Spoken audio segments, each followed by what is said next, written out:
busy with my writings and doing my writings, and everything was taken care of. And all of this because of Mike Sonko, and I'm really happy. And that happened right here on this show. Yeah. So, man, I am really, really, really grateful to you. No problem. 6 months of healing, 6 months of deep introspection, 6 months of journaling and journaling and journaling. I've filled up 6 journals. 6 journals just with my mind, sitting down and wondering, where did I go wrong? With my 15th time to break down, where did I go wrong? Like, why do I keep going back to this rat that I kind of like how I mapping out how do I go back to that position where I was okay one moment, and then I find myself not being okay. I find myself becoming dysfunctional, and my family is devastated. Of course, it has devastated my family. It has made me lose a lot of friends, because a lot of friends feel like I was doing it by, out of spite.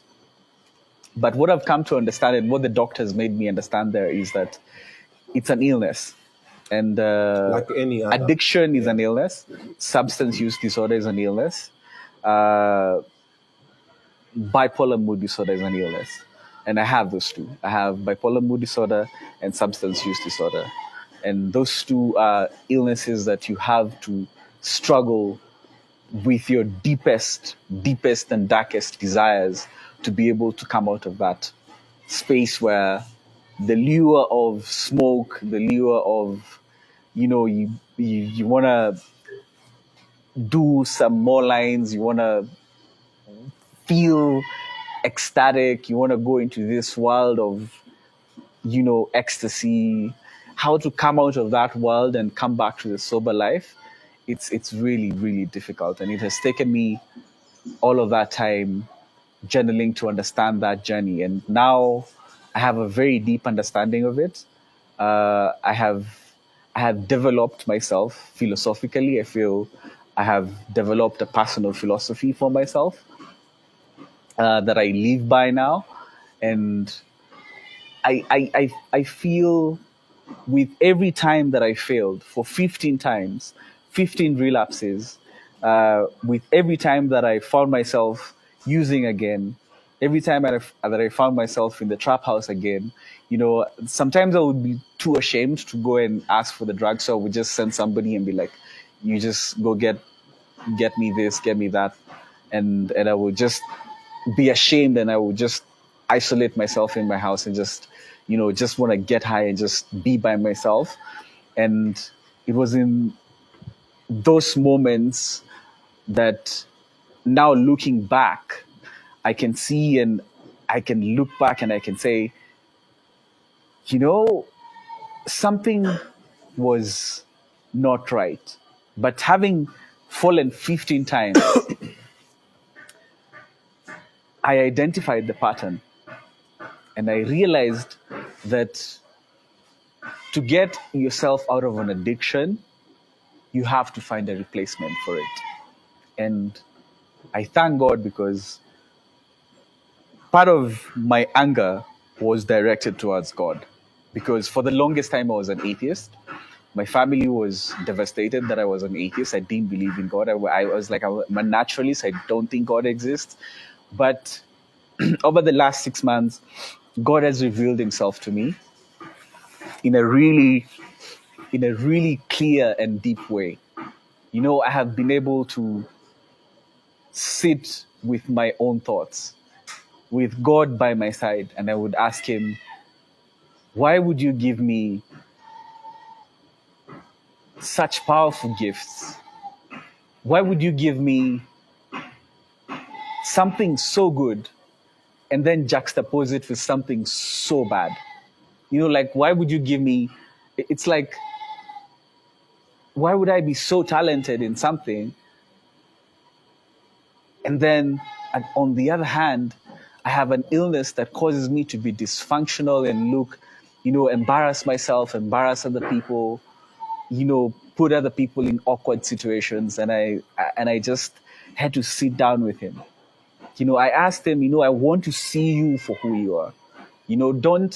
Don't give me simple answers. Give me deep answers about why I am suffering, why this suffering is happening to me, and why me. And one of the episodes that I loved about my journey with God was I was reading the book of Job. The book of Job is my favorite book in the Bible. It's the book of Job 38. That it's my favorite book in the Bible.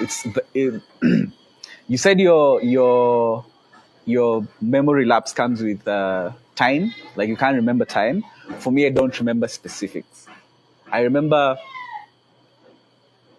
The kind context. of context. I remember context, not specifics. Okay. So for me, it's I don't even memorize verses. And I met Saumu.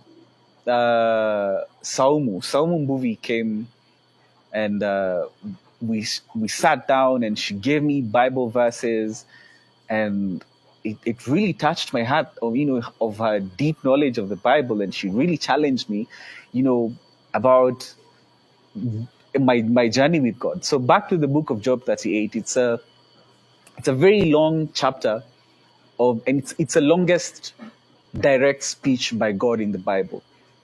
It's after Job has suffered all that he has suffered from, and the Job suffering and all the boils and everything, and his friends coming to him and all.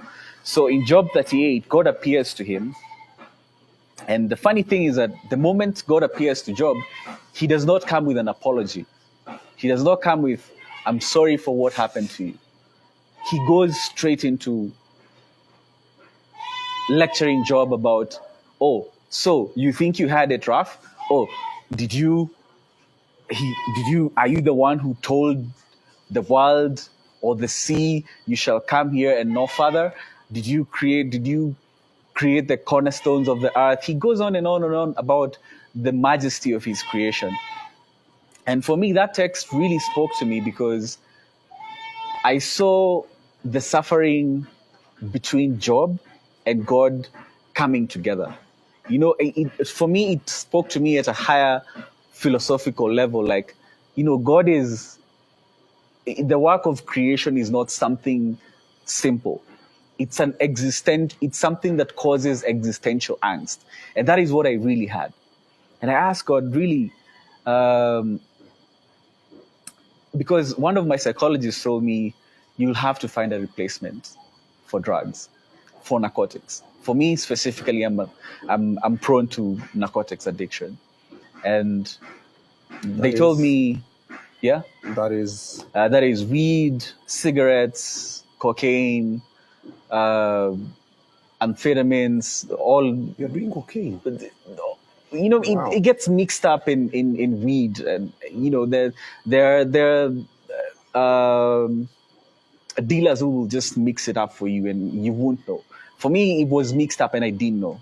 It's one of my dealers who was mixing it up, and I didn't know.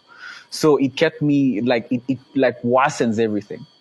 And because I have substance use disorder and bipolar mood disorder, when those two things come together, mixed with substances, it blows your mind off.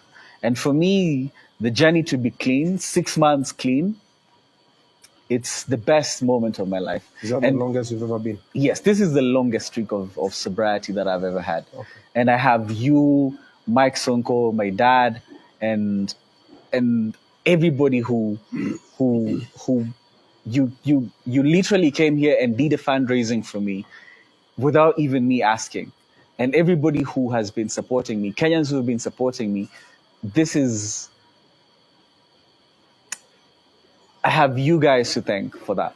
Because when I was in there, I was thinking, I cannot come out of this place. And I told God, please do not let me come out of this place without a proper solution. Usually, in the last 15 relapses that I've had, on the very first day that I get home, I usually go and do drugs. Oh, wow. But when I got home today, I had no desire because God helped me deal with the insecurities that I had. I had, deep insecurities I had deep psychological issues that I was dealing with. I was abused when I was a child.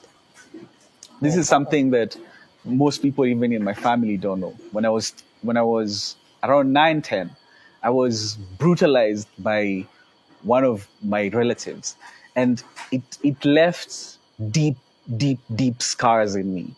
Because I felt there were adults around me, and none of them said anything. None of them helped me. So I've always had this resentment towards my family, and I didn't know where it was coming from. But when I deeply examined it, I realized this is where all that pain was coming from, because I felt the inner child in me did not feel protected by the adults. And so this led to me having a lot of resentment to the adults,